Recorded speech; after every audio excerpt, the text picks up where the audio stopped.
What's going on, everyone? I'm just a typical, average American here today to react and learn about what Norwegians do at their cabins. The whole Norwegian cabin culture, cabin life, it's totally different than anything that exists in America. Americans don't own cabins, we don't own cottages. Some people do. It's very uncommon. Americans don't really own more than one property. A lot of Americans can't even afford a house, let alone a second place like a cabin. And America just doesn't have as many lakes and open places and areas to build all these cabins, and people don't have like the extra money to get them. So I don't know. It's just this thing I learned about apparently that exists in Norway. People have cabins and it's normal. It's common. And that is just so fascinating to me. Obviously it's wonderful. That sounds amazing. That's a big luxury to Americans. I don't really know anyone who really owns a cabin, I don't think. And if I did, I'd be like, wow, they're rich or something. That's unusual. So another thing I know about Norway is Norwegians go to their cabins to kind of disconnect, to vacation and relax and get in touch with nature. And I was just really interested in watching this video here because it's going to explain some of the stuff Norwegians do while at their cabins. Like, what kind of stuff do you do there? I know that you have cabins and you like to visit them, but I don't really know what Norwegians do there. So I know that sounds kind of basic, but as someone who's never experienced it, I don't even know what happens at the cabin, honestly. So I'm interested. I'm very interested today to learn about that specifically. The kinds of cool stuff Norwegians will do at their cabins. So let's take a look. Today I'm going to show you guys how we Norwegians escape reality and move up to the mountains and live like we did in the old days. Escape? It's really weird. Follow me. Escape reality. That's what Americans need, honestly. Like, a place to escape reality, disconnect from all the technology, and like get more into nature. Maybe that's why like Norwegians are happier than Americans, because they actually have a place to like disconnect from social media and society and like reconnect with like a lake and nature and a nice cabin. Like, that actually has mental health benefits, like having a Norwegian cabin, I swear. This is my cabin. Wow. It is smaller than an average Norwegian house, and the first thing we do... What? I mean, it's small, but a lot of Americans would absolutely kill to live in a house like this. This is like the fact that this is her cabin. This isn't even her home. This is another place she owns. That is amazing to me. Like, this would be a great home for so many Americans if they just could live here. It would be amazing. Do when we come up here is we raise the flag. This is to show our neighbors that we are finally here and we're back. Oh. Because the nearest neighbors we have are literally 5 miles away. See, this is already different than America. Like, if we had cabins in America, like, I understand the flag thing. That's very cool. You raise your flag to let your neighbors know you're at your cabin, so you can communicate a little bit. But in America, like, I feel like if people had cabins, there would be a lot of criminals and burglars who would come there and see that the flag is down, and so they'd know your cabin was empty, and then they'd steal stuff. They'd break in and steal things. So I don't know. Like, in America, there's a lot more trust issues. People are a lot less trustworthy and trusting, and that's just a huge difference between Norwegian and American culture right there. That I feel like cabins couldn't even be in America, and you couldn't have a flag, because people would just go and steal your stuff while you're gone. Like, that's the first thing I think of, unfortunately. Oh, there's the neighbors. The reason I say that we live like we used to do in the old days is because our cabin don't have any water, electricity, internet. What? We don't even have cell phone reception. Like... No. What? No. I mean, is this normal? Like, is this normal? Do all Norwegian cabins not have internet? Like, Americans could never. Never. Americans could never. Ever. No water? Or electricity? I just want to know, is that actually common for Norwegian cabins to not have cell phone reception, internet, water? That is outrageous. I mean, maybe that's the problem. Maybe my reaction is showing deeper symptoms of being an American. That I am so resistant to even acknowledging this as a possibility. Like, Americans, maybe this would be good for Americans, because we are obsessed with our cell phones. Americans could never get off the cell phone for a few days, even. That'd be crazy. And then on top of it, like, no water or heating or electricity. It's like, I just am curious, is that common in Norway? That's incredible to me. That's shocking to me. It's shocking to her, too. Man, when she said you go to your cabin to disconnect from the world, it's not a joke. You really are. And maybe it's good.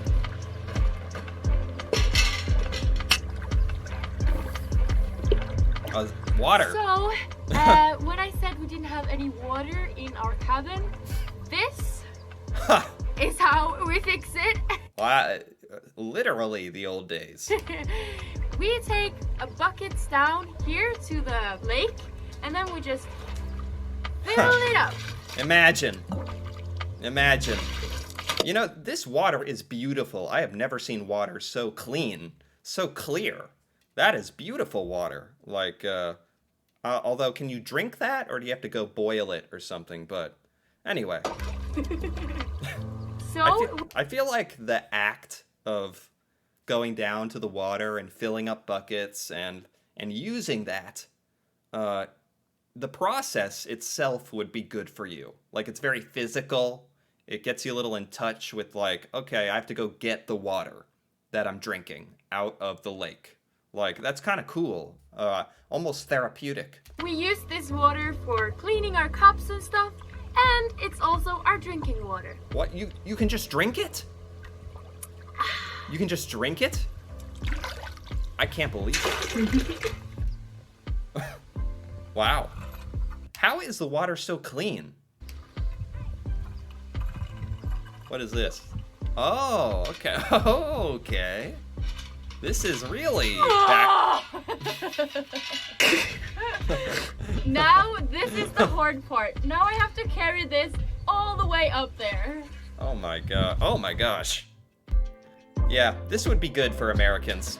This would be good for them. Americans don't have enough experience doing manual physical tasks like this. Everything is way too easy. This would humble you very quickly. Oh my gosh. Oh my gosh. I feel like Americans would just die of thirst. They would be like, oh, I don't have to go get more water, because they wouldn't want to do this. But you don't have any water. How'd you go to the toilet? Yeah. Mm-hmm. In a bush? Or an outhouse? So, this is what we call utedass. Utedass? Utedass basically means an outdoors toilet. Okay. So, follow me for a tour. Okay, a tour of the toilet. Okay. This is all the crap we never use. Okay. And here's our toilet.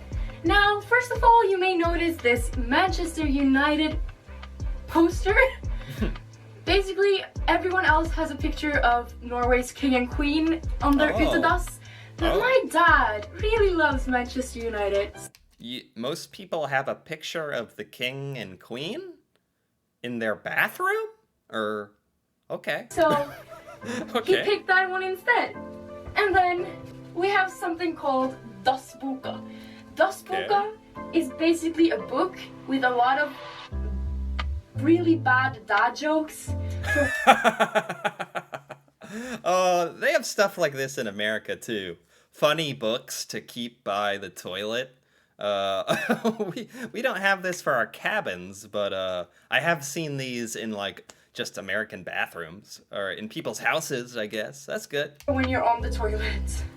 So then we go back inside and we wash our hands inside with the water we just came up with from the lake. Right. Oh, is the toilet like a septic tank? Like, 'cause there's no plumbing, I imagine. So are you just like going to the bathroom into a hole in the ground that you have to take care of later? Or probably, right? You got to go inside to get water to wash your hands with, after all.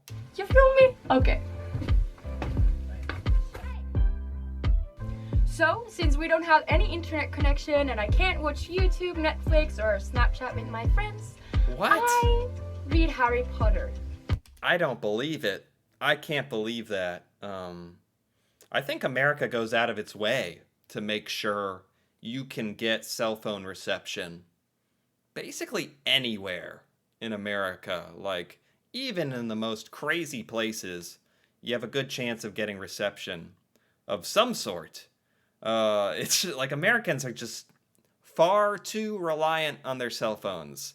But it'd honestly be good to be at a cabin, a cozy cabin in Norway. No cell phone internet, and you just have to relax, read a book for once. I like this whole concept.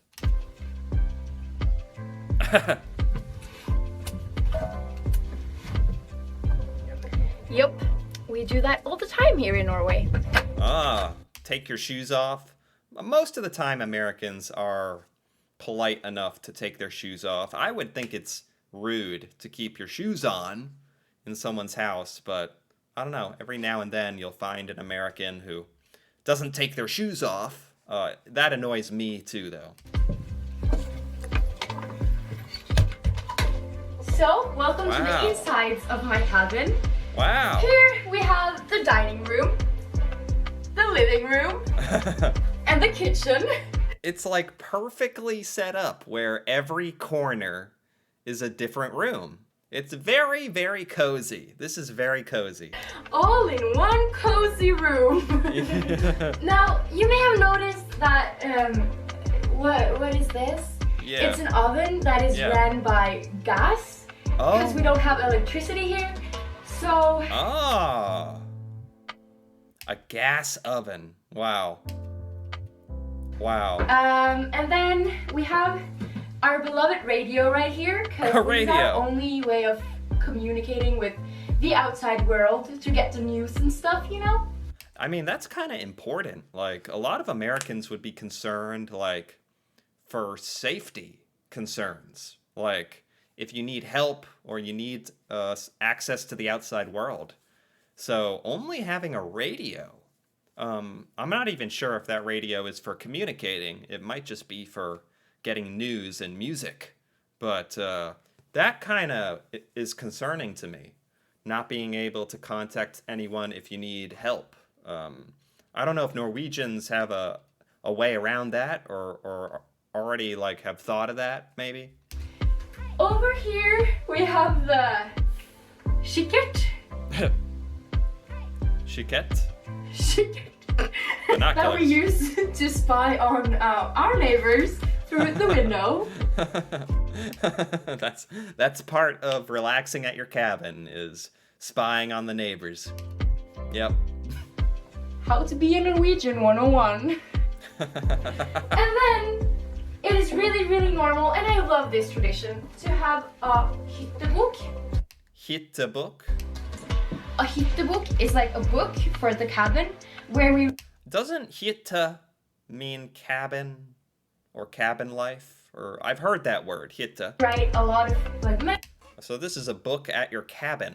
A hyttebok is like a book for the cabin where we write a lot of like memories here. Oh. The first page tells us about how Easter in 2003 was. Oh, wow, that's awesome. Hittebook.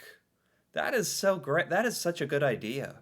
That's the kind of thing where like you never think to do that, especially Americans barely write in journals and stuff anymore.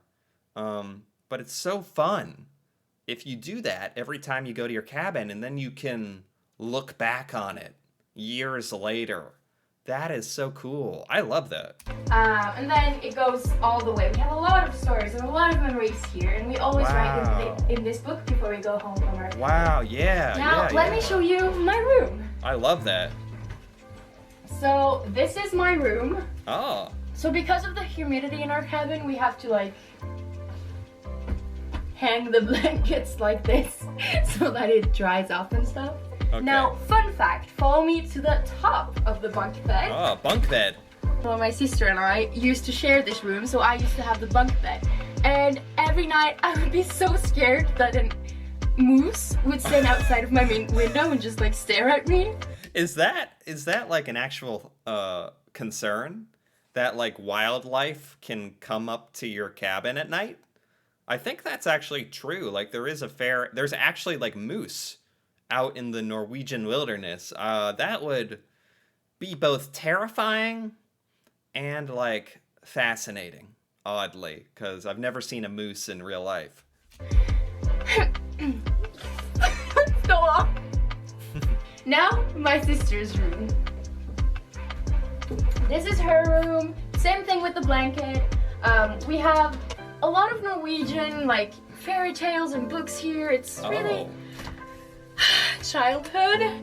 So the cabin is like a really big family childhood getaway experience as well. Like she has been coming to this cabin since she was a little girl with her family. They even still have the children's books. So that's a huge part of this as well. You have a cabin, your family has a cabin, you take your children there, you grow older and you still go back. You can look at your Hittebook and stuff like that. It's really a lifelong kind of family gathering place by the sound of it, as well as a way to disconnect from technology as well. Wow, that's awesome. So here is our bathroom. It's really small. I barely fit in it. This is where we wash our hands and brush our teeth and stuff like that. And during the winter, it's really scary. Wait, I guess there's no faucet. Yeah. You have to wash your hands using the water from the lake, right? Okay. Oh, wait. Got a pop-up there.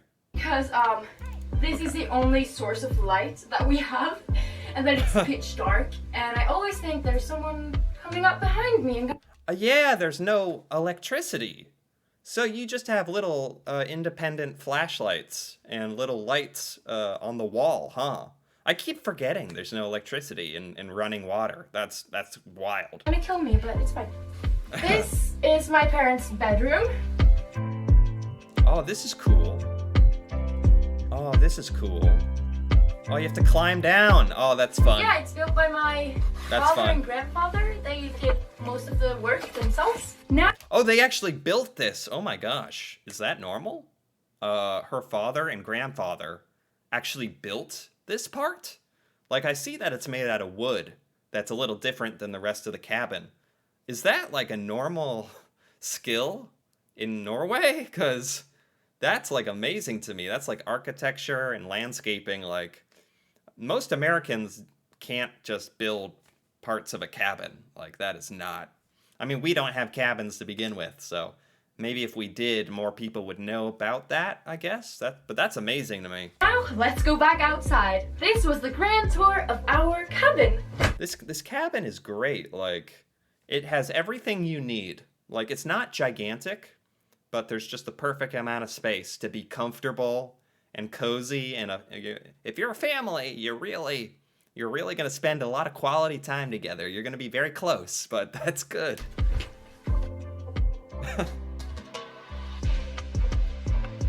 Thank you guys so much for watching. I really hope you enjoyed it. If you did, please give it a thumbs up, and I hope to see you in my next video. Bye! I mean, this is just another part of it. Like, besides the cabin, look, her parents are in the background, like watching her, like, what the heck is she doing? Besides the cabin, you have this giant wilderness around you that you can just explore and relax in. The lake, I mean, that's priceless. That's just priceless. That's lifelong memories. Like, I feel like there's this whole part of Norwegian culture that Americans miss out on, cabin life. That's just amazing. Wow. Yeah, the lake. It's beautiful. Your flag, the sunset. Oh my gosh, that is amazing. Amazing. I'm very jealous. I'm jealous. This was by Osita or Akita. And I liked it. I liked that video a lot. That gave me a much better idea of what Norwegians might do at their cabins. I didn't realize it was so disconnected. It was so off the grid. Some cabins don't have electricity, water. You got to get water from the lake. The bathroom is outside. No cell phone. I never imagined like how much you disconnect. And it's probably so refreshing. And Norwegians, it's probably like part of Norwegians' routine. To me, it would almost be a bit jarring, like a little overwhelming. But to Norwegians who've been doing it growing up, it's probably just like this lovely little time where they get to regenerate and visit the cabin and be with family. It's amazing. That's amazing. That's like one of my most favorite things about Norwegian culture. That's so different than America.